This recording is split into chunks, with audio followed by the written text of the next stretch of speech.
Imagine logging into your email. You type your password, get a text message, and enter it. Your inbox loads perfectly.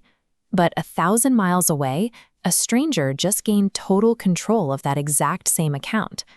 We are taught that two-factor authentication keeps us safe. We're told that as long as the login page looks right, with the correct logo and a padlock in the address bar, our credentials are secure. Traditional phishing hits a wall.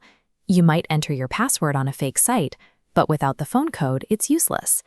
To bypass this, attackers use a browser-in-the-browser attack, loading the real website inside a hidden window. Because the login page is authentic, the two-factor authentication prompt is also authentic. The attacker doesn't need to break the cryptography. They only need to manipulate what you see on your screen. The attacker rents a cloud server and installs a standard web browser, navigating to the target's actual login page. They then send a link that streams a live, interactive video feed of their cloud browser directly to your screen. When you interact with that window, you're remotely driving a browser located on the attacker's server. Once the login is complete, the session lives on their machine.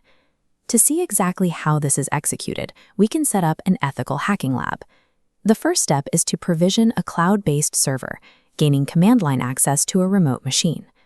Next, the attacker uses Docker, a tool that packages software into standardized units, to instantly deploy a fully functional web environment on that server. Specifically, the container runs an instance of Mozilla Firefox. This provides the stable, recognizable engine needed to render the target website perfectly without raising suspicion. Out of the box, streaming this browser would show suspicious menus and address bars.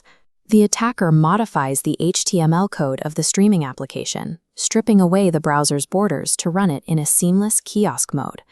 Before deploying the trap, they install a hidden Keylogger extension into the remote browser. This ensures that every keystroke the target makes is recorded directly to a text file. These modifications disguise the remote stream as a native login pop-up. The backend code works exactly as intended, but the presentation transforms it into a highly effective psychological trap. The execution begins by sending the target a carefully crafted URL. The attacker might frame it as a beta test for a new app or an AI tool, prompting the user to click and log in. When the user types their credentials into what appears to be a standard prompt, the hidden keylogger captures the password in real time. The real service provider detects a login attempt and sends a legitimate two-factor authentication code to the user's phone. The user types that code into the prompt, fully authenticating the remote browser. The moment the login succeeds, the attacker executes a firewall command using a tool called IP tables.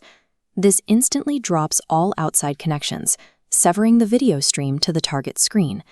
With the victim locked out of the view, the attacker sets up an SSH tunnel. This creates a secure bridge from their local computer directly into the authenticated session running on their cloud server. The attacker now has unrestricted access to the inbox or chat history. They bypassed the two-factor authentication system, not by breaking the encryption, but by hijacking the screen real estate where the authentication happened. This attack relies heavily on social engineering to get the target to click the initial link. When paired with modern automation, like AI-generated phishing emails or voice cloning to build deep trust, the success rate climbs rapidly. The threat landscape has moved away from cracking complex cryptography. Attackers are now focusing heavily on the automated manipulation of human perception. Standard two-factor authentication methods, like text messages, authenticator apps, or email codes, offer zero protection against a browser-in-the-browser attack. If you can read the code and type it into a window, the attacker can use it.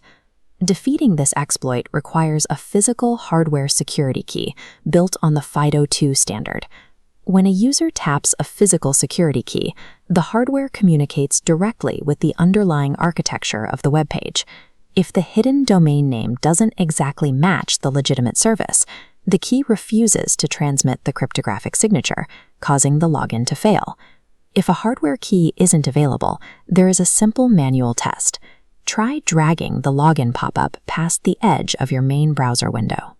A real pop-up will move freely across your desktop screen. A fake browser-in-browser stream will clip and disappear at the edge of the parent window. Relying on a padlock icon or a familiar logo is no longer enough. Protecting digital identities now requires tying authentication directly to physical hardware, removing visual deception from the